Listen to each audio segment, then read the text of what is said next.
BRS party న్యాయ పోరాటం ఫలించింది. ఫార్మా కంపెనీలకు పచ్చని పొలాలు ఇవ్వబోమని పోరాడి అరెస్టైన లగచెర్ల రైతులకు ఊరట లభించింది. మాజీ ఎమ్మెల్యే పట్నం నరేందర్ రెడ్డితో పాటు 24 మంది రైతులకు బెయిల్ మంజూరైంది. నాంపల్లి స్పెషల్ కోర్టు షరతులతో కూడిన బెయిల్ మంజూరు చేసింది. బెయిల్ రావడంపై బాధిత రైతు కుటుంబాలు, బీఆర్ఎస్ శ్రేణులు హర్షం వ్యక్తం చేశారు. కొడంగల్ నియోజకవర్గంలో బాధిత రైతుల కుటుంబాలు, ప్రజలు సంబరాలు జరుపుకున్నారు. మాజీ ఎమ్మెల్యే పట్నం నరేందర్ రెడ్డి సహా రైతులు ఇవాళ జైలు నుంచి విడుదల కానున్నారు.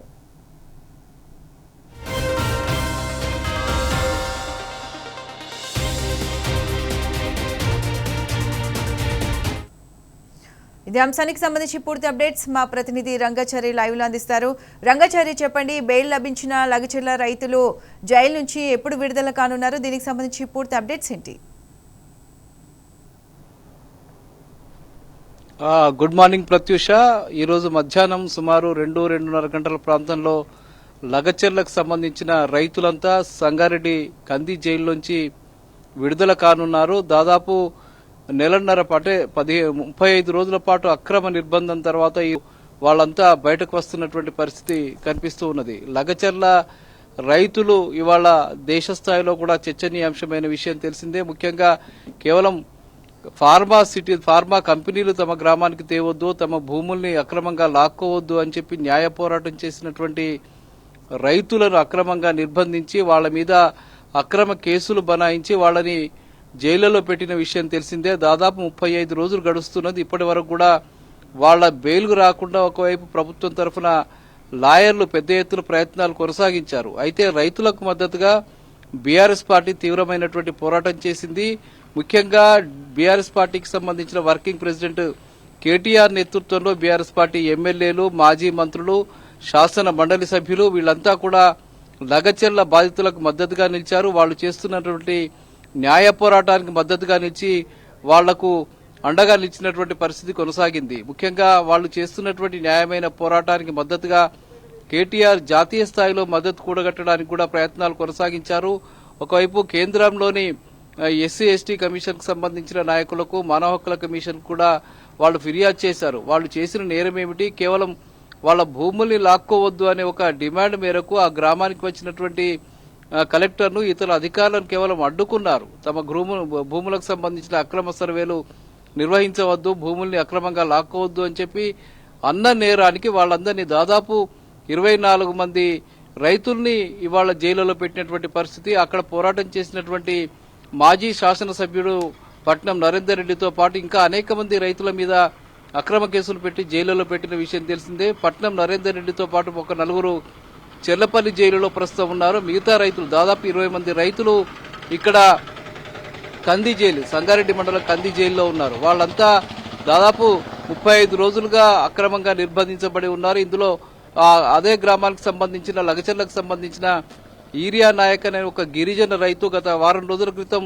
తీవ్రమైనటువంటి గుండెపోటు వచ్చిన నేపథ్యంలో అతన్ని సంగారెడ్డి ప్రభుత్వ ఆసుపత్రికి తరలించారు. ఒకరోజు తెల్లారి ఉదయం మళ్లీ తీసుకువచ్చిన నేపథ్యంలో ఆయనకు బేడీలు వేసి హైదరాబాద్ నిమ్స్ ఆసుపత్రికి తరలిస్తున్న దృశ్యాలు కూడా మొత్తంగా జాతీయ స్థాయిలో చర్చనీయాంశమైన విషయం కూడా తెలిసిందే. ముఖ్యంగా ఒక అప్రజాస్వామికంగా ఒక ఖైదీ ఆయన గుండెపోటు వచ్చిన నేపథ్యంలో ఆసుపత్రికి తీసుకువెళ్తున్న క్రమంలో ప్రభుత్వం అమానవీయంగా వ్యవహరించి ఆ జైల్లోకి సంబంధించిన ఈరియా నాయక్ ని బేడీలు వేసి తీసుకువెళ్లడం కూడా రాష్ట్ర స్థాయిలో, దేశ స్థాయిలో కూడా పెద్ద ఎత్తున చర్చనీయాంశమైంది. ఈ అంశంపై కూడా బీఆర్ఎస్ పార్టీ తీవ్రమైన పోరాటం చేస్తూ ఉన్నది. ముఖ్యంగా ఇప్పుడు జరుగుతున్నటువంటి శాసనసభలో కూడా, శాసన మండలిలో కూడా లగచెర్లకు సంబంధించిన బాధితుల్ని విడుదల చేయాలనే ప్రధాన డిమాండ్ మేరకు పెద్ద ఎత్తున ఆందోళన కొనసాగించిన విషయం తెలిసిందే.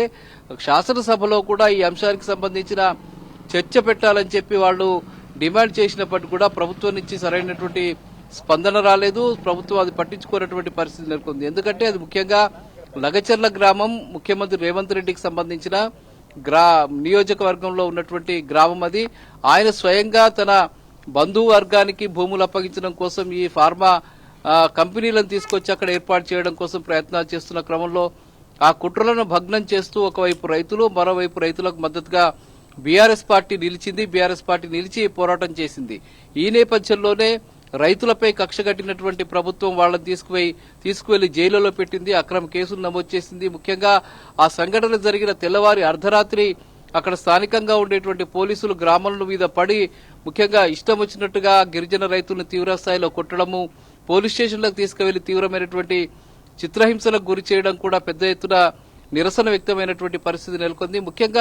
మరీ ముఖ్యంగా ఈ ఘటనలో లగచర్లకు సంబంధించిన జైళ్లలో ఉన్నటువంటి వాళ్లలో సగం మంది కూడా అసలు ఆ రోజు లగచెర్లలో జరిగినటువంటి ఘటన జరిగిన సందర్భంలో అక్కడ లేరు అని కూడా చెప్తూ ఉన్నారు. ముఖ్యంగా చాలా మంది రైతులు తమ వ్యవసాయ పనుల్లో వ్యవసాయం చేసుకుంటున్నటువంటి సందర్భంలో వాళ్ళని పట్టుకొచ్చినటువంటి సందర్భం కనిపించింది. ఇంకా మరీ ముఖ్యంగా ఒక ఉద్యోగి కూడా అంటే సెక్రటరీగా గ్రామ సెక్రటరీగా పనిచేస్తున్నటువంటి ఒక ఉద్యోగిని కూడా తన విధుల్లో ప్రభుత్వ ఆఫీసులో ఉన్న సమయంలో ఆ సంఘటన జరిగిన సమయంలో అతను ప్రభుత్వ ఆఫీసులో విధులు నిర్వర్తిస్తున్నాడు. అతని మీద కూడా కేసు నమోదు చేసి పెట్టి ఆయన తీసుకొచ్చి జైల్లో పెట్టడం జరిగింది, అక్రమ కేసులు నమోదు చేయడం జరిగింది.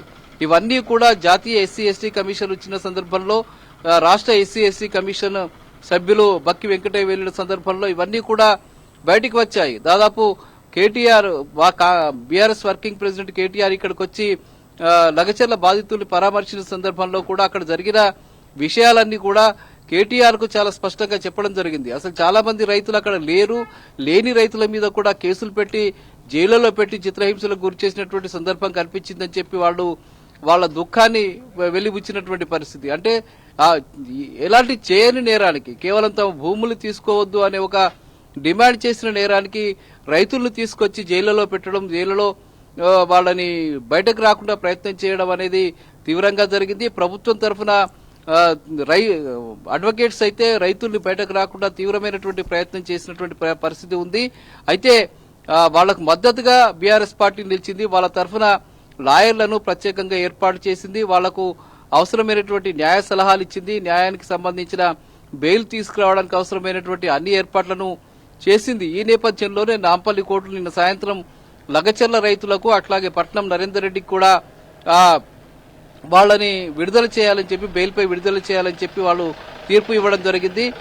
మరికొద్ది సేపట్లో అంటే వీళ్ళంతా ఈ బెయిల్కి సంబంధించిన ప్రాసెస్ అంతా కూడా అడ్వకేట్లు కొనసాగిస్తూ ఉన్నారు. మరి ముఖ్యంగా ఈ రైతులకు సొంత పూచీకత్తు మీద విడుదల చేయడం కోసం 20,000 రూపాయల పూచీకత్తు ఇవ్వాలని చెప్పి అందుకు సంబంధించిన జామీనుకు సంబంధించిన వ్యక్తులు కూడా నియమించాలని చెప్పి వాళ్ళు చెప్పడం జరిగింది. ఆ ప్రాసెస్ అంతా కూడా ఇప్పుడు అడ్వకేట్లు వీళ్ల తరఫున పోరాటం చేసినటువంటి అడ్వకేట్లు చేస్తూ ఉన్నారు. ఆ ప్రాసెస్ అంతా పూర్తి చేసుకుని ఈ రోజు మధ్యాహ్నానికి వాళ్ళు ఇక్కడికి రాబోతున్నారు.